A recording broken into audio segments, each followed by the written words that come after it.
Hey Civic drivers! So you've checked your tires, filled them to the proper PSI, but that pesky TPMS light is still glowing on your dashboard? Don't worry, this is actually a common issue with Honda Civics.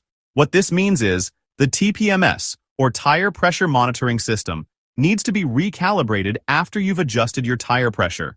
Today, I'm going to show you a quick and simple way to reset that annoying tire pressure warning light on your Honda Civic from 2016 to 2021 models. Let's get started. First, make sure your vehicle is in park and the engine is running. Locate the steering wheel controls on the left side. We'll be using the information button, which looks like a small circle with an eye inside. Press this button repeatedly until you see the tire pressure screen or vehicle settings. Navigate to settings and press the enter button, which is the center of the scroll wheel. Scroll down until you find TPMS calibration and select it. Choose calibrate and press enter once more. You'll see calibration started appear on your dashboard.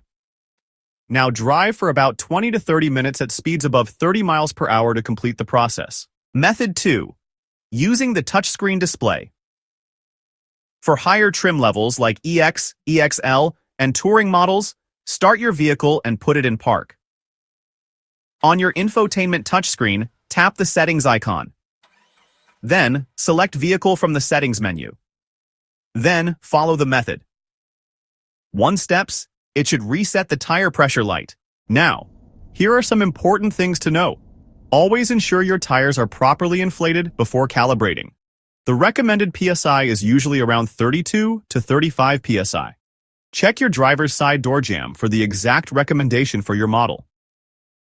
Calibration won't work if any tire is significantly underinflated. This reset procedure should be done after tire rotation, pressure adjustments, or when installing new tires.